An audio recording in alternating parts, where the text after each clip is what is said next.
Hey everyone!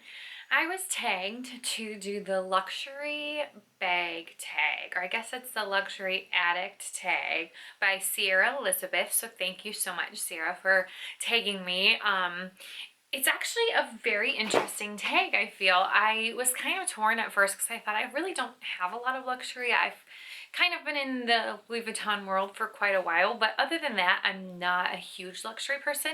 So I kind of just ignored it when I first started seeing videos pop up. And then when I watched hers and I was tagged by her, I actually was kind of excited to do it. So let's get started. I did make notes, so I will be going off my notes because it's just a lot of questions and stuff to remember that I wouldn't remember otherwise. So number one, the first question is, what was your first luxury bag or your first luxury item? My first item was, I actually remember I was going into college, I believe, and I wanted a Coach purse, and I thought, oh my gosh, you must be crazy spending $300 on a purse. So I did end up going to a factory store. At the time, I didn't realize the difference between factory stores and actually getting something in a store. So I really didn't realize that there was a difference. And so that was my first experience. I remember getting it, and I still have it. Unfortunately, it's still in storage, but it was kind of a whitish cream colored canvas, and it was about this big, and then it had a strap on it that was black, and the lining was this really pretty baby blue, and I carried it and I felt amazing. But I remember going in, probably I'd had it for probably a month, and I went into the DMV. Actually, I was in this my parents had just moved and I was in this really tiny, almost Amish community. There were a lot of Amish in Ohio. And I remember carrying it in, and the woman behind the counter said, wow, it looks like that's a bag you would rob a bank with. And I was so offended. So that technically, I guess, would have been my first look into designer bags. But I don't consider that luxury. So the next probably 4 years, I was buying a new Coach purse at least 4 times a year. I wanted one for spring, I wanted one for summer, I wanted one that was crossbody, I wanted one, and I ended up buying a lot that I just didn't love. And I had decided when I was going to school in New York that I wanted a Louis Vuitton. I would go down to Canal Street and look at the knockoffs, because at the time I didn't even really go into the stores. I didn't know, it was kind of before the internet was really what it is now, so I didn't really research online, but I wanted the Speedy. And so I told myself my first real job, I was going to get myself a Louis Vuitton. And sure enough, I graduated college, I moved to LA, and I was so blessed because I was in LA for 2 months and I landed my dream job. I told myself when I moved to LA, I would be lucky if I get this job in 5 years. And that was my goal. I was going to try for 5 years to get this job. And if I didn't get it, I would pack my bags and I'd move back to the Midwest. Thankfully for me, I was there for 2 months and I landed a job on a soap opera for ABC, and I was so excited. I was working full-time in the wardrobe department, and I decided my first paycheck, I'm marching myself down to Louis Vuitton and I'm buying a bag. And I had a couple girlfriends who lived in LA who had Louis Vuitton, so I gathered them up with me and we went to a store in Beverly Hills. And I remember going in and thinking, I don't care how much it is, I'm just gonna get it. And I ended up getting my Speedy. I got it in the 30, and I remember it retailing for under $600, which is unbelievable to me now. I think my wallets aren't even under $600 anymore. But to me at the time, that was a big deal. And the fact that I had rent and I had, all these first kind of payments after you moved out on your own for the first couple of months, I was a little nervous about it, but man, I loved it. And I felt so amazing carrying it. And every time I look at this bag, it reminds me of my first job, and that I landed my dream job, and I was so blessed to have that job for 8 years, and I loved it. And I carried this bag. I have to, at some point I will do a review on it, because I have to say it's very loved. And at this point, I just about 2 months ago started noticing cracking and I was devastated. My handles are just so dirty and dark, and my little pull tab is all stretched out, and my top doesn't even have its tab anymore. So I used this thing literally. I used it for 6 years and did not buy another bag. And so I got my money out of it. Knowing it was under $600, I feel like this was the way to go. I spent less than $100 a year. And when I was buying Coach purses, I bet I was spending $600, if not more, a year on it. So the fact that I got this and I have used it to death. I still use it. Now I'm kind of getting to the point where I feel like she needs to not be used quite as much because she is starting to crack, which makes me, there's the crack. I don't know if you'll be able to see it, but it just makes me so sad knowing how meaningful this bag is. So this was my first luxury item, and I would do it all over again if I had to. And that segues into number two.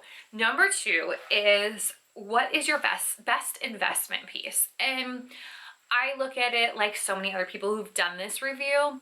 What is the best investment for me? Not resale value. And it's this baby. I mean, I used it, like I said, for over 6 years, and I still am using it. And I bought it in 2005. So the fact that I used it for less than $100 a year is just amazing to me. And then after I got this one, I graduated to a shoulder bag, and now I have kind of my whole, kind of have one in each category as far as crossbody, shoulder, handle, you know, the whole gamut, but definitely the best investment that I've made. That also takes me into question number 3. What is my criteria for purchasing a luxury item? My biggest criteria is that it has meaning. This bag represents my first job, and then the next bag I didn't buy until I had cash to pay for it, and I paid off my credit cards. So I bought the Totally and the Azure, and that was for my debt-free bag. And every single bag that I've bought since then has had some kind of meaning. So to me, if this purchase has a meaning, that's why I want to be able to see it and look at it and say, hey, I got that because I did this, or that was when this happened in my life. So to me, they're very sentimental that way. Also, I'm starting to realize all of this hype, which we'll get into later, about bags. And that's one thing that's really important to me, is to go in when I buy a bag and say, if I didn't see this on Instagram, if I didn't see this on YouTube, if I didn't see this anywhere else but walking into the store right now, would I have picked this bag? Would I have thought to walk into the store and say, I want that one. I want to try that. That's beautiful. So to me, not getting in the hype of the things is also a criteria. I want to make sure I'm buying it because I genuinely love it, not because I want other people to see it with me, or because I want to photograph it on Instagram or make reviews of it. I want to make sure I love it. And functionality is huge. I'm definitely realizing the more I use bags, how functional they are. And to me, it has to have some kind of functionality, and that they're not all the same. Now I feel like I have enough, whether it's crossbody, whether it's shoulder, whether it's handle. I need to have them functional in my life. And also I'm super, super anal about my products. So I will examine something for 25 minutes to make sure every little detail is perfect. I don't care if they get beat up. I want to love my bags and I want to use them, but I also want to make sure that it's me that's using them and that's scratching them and that's putting the imperfections in them. Just like our faces, it's okay to have wrinkles and laugh lines as long as we deserved them. It's different when you get hit in the face and you have a scar and, you know, somebody else caused that, I think. So to me, looking over them is a big criteria too. Number 4, my stupidest or most regrettable purchase. I have to say I really don't have any from the actual boutiques or stores.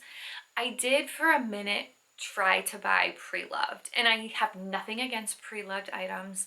In fact, there's a few that I've been kind of eyeing because I can't get them in the stores anymore.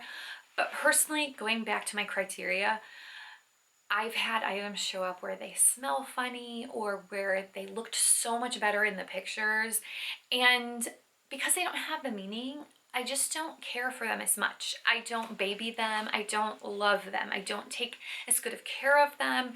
So I think my biggest regret has been purchasing pre-loved, buying them from eBay. I've gone through the whole thing of getting them authenticated, so I know I'm getting a good product, and I always tried to establish a relationship with the seller, finding out what she used the bag for, what the purpose was, and why she was getting rid of it. So to me, that was a big thing, making sure that I was getting a good product and from a good loving home was big. However, I definitely, I want to be the one that gives them its laugh lines. So to me, I think that my biggest regrets has been eBay. And number 5, do I have any selling regrets? Well, I think this ties into number 4, the items that I have bought pre-loved, because they just don't get my heart like the same way as the new items that I buy. So the only items I've ever sold are pre-loved ones that I've bought. Surprisingly, I've pretty much made more on each of the items that I've purchased. I think I lost maybe $50 out of the 5 or 6 items that I've sold.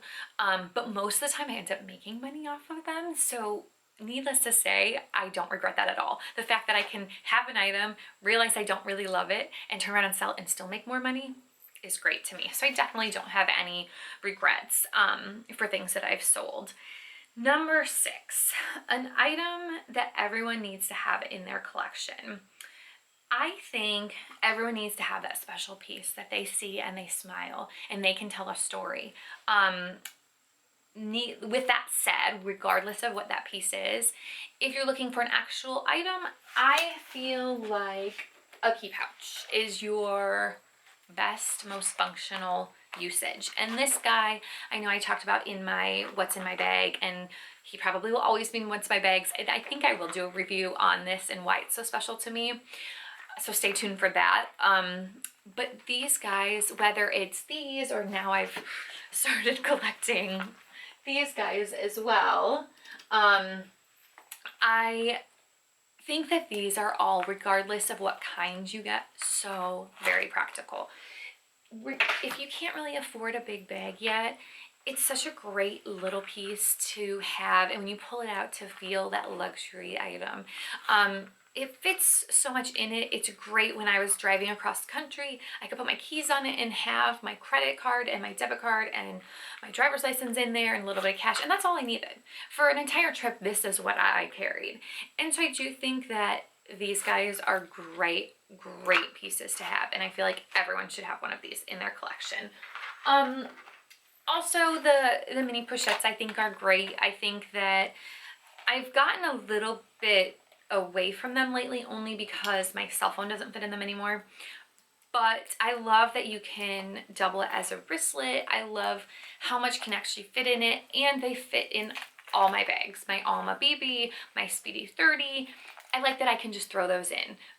And you know, whether it's holding a little bit of makeup or just your tissues or you know, anything that can fit in there, I do like for that reason. So I think the key pouch and the mini pochette, or some kind of pouch, whether it's the pochette accessory, any of those kinds of things, I think having some kind of small leather good is great for your collection. So those are my items I feel everyone should have. Number 7, what's overhyped? So I think as far as Louis Vuitton goes, I think it's funny to go in and hear the sales associates talk about certain items. They said, you know, at one point, the round coin purse, they had plenty of them and they actually weren't hardly selling. And all of a sudden, they just everybody wanted them, and they couldn't keep them in the store. And the same thing happened with I think right now the sunglass case in the and the pochette Matisse. And I think that all of those things are so funny. Now we live in this world where we see things on Instagram and we see things on YouTube, and we have this world where we can go on Perseform and read all about how great this bag is. And it goes back to my what is a criteria. Do we really love it, or do we love the idea of having it? And I am battling, like Sierra, who tagged me in this video, the Chanel battle. I've always loved Louis Vuitton, and I've always been very loyal to them. And I wanted to get a black bag with silver hardware, and I wanted to go dressy and casual. And I remember thinking, you know what, I bet I should just get a Chanel. They're only gonna go up in price. I eventually will want it. But when I look at it, I don't love it. But I thought, okay, eventually I'll love it. I should just get it now. And you know, I might love it in a year, I might love it in 5 years or 10 years, but by then it's gonna be so expensive, I'm not gonna want it. You know, this way it's a good investment. And I went into the store and I tried it on, and I just, I wasn't in love with it. And I was really disappointed, to be honest. I didn't think it was functional. I didn't like that I couldn't carry it crossbody. I've looked now at the walled on chains. I've looked at the mini, and I think that that's more the way to go. But originally I thought the medium, regular classic single or flap bag was the way to go. And I wanted it in a black caviar with the silver leather. And I wasn't impressed. And I think I was really sad that I wasn't impressed. But then I realized before I walked into that store, why did I want it? I never wanted it before.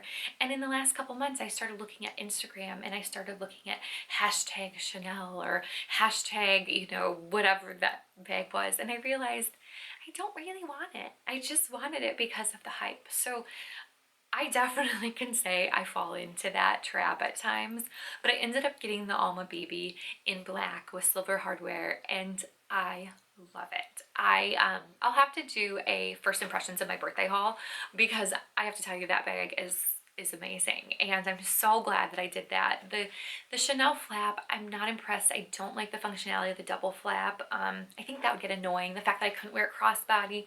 Eventually I probably will add one to my collection, but for now I'm very content with sticking with Louis Vuitton. Last, question number 8. What is next on my wish list?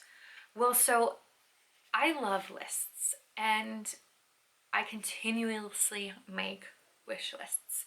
I constantly am taking photos from my from my phone and putting them in one of those frame kind of collage things, and I probably have 1,000 of those on my phone. But I'm realizing I'm finally kind of content with, I have now a crossbody, I have a handle, I have a shoulder, I have a bag that can double as an evening bag. I have lots of great little bags. I have bags in every print, so I feel like every material I'm covered. But now I'm starting to love Epi. So I'm realizing that I think that I might continue looking into other bags that way. I love my BB, so I might get a different color in the Alma BB. I also really want to finally get a keep all, some kind of travel pieces. I travel a lot to and from LA, so I think that next in my collection will be travel. Some kind of travel items, whether it's cosmetic pouch or a toiletry or the keep on. I'm not really sure what size yet, but I think that might be my next big one. But you never know. When the fall line comes out, I'm sure I'll see plenty I want, and who knows what comes up. But I also love the Clooney. That's another one that I have fallen in love with when I went in recently to get my Alma BB. I think it's so classic and cute. But just a little idea of my list. This is just in my regular journal that I had my notes in, and I even have a list of things, and I love crossing things off. And I also find it more satisfying, not only crossing things off, but being able to look at something and realize I don't want it anymore, which for some reason, that's satisfying to me as well. So I think that this is such a great tag. It's fun to go back and think about these questions. They're things that I've thought about before, but I've never actually thought that hard about, and I've been really impressed with kind of what I've learned just about my luxury items that I love to get. So I hope you guys all enjoyed it, and I hope that this gives you a chance to think about these questions and kind of think about what your thoughts are, how you'd answer it, and feel free to tag yourself. Feel free to upload the same type of video, or you know, maybe make an Instagram post where you can just list number 1 through 8. But I'd love to hear what you guys all feel about your items too. So have a great day. Thank you.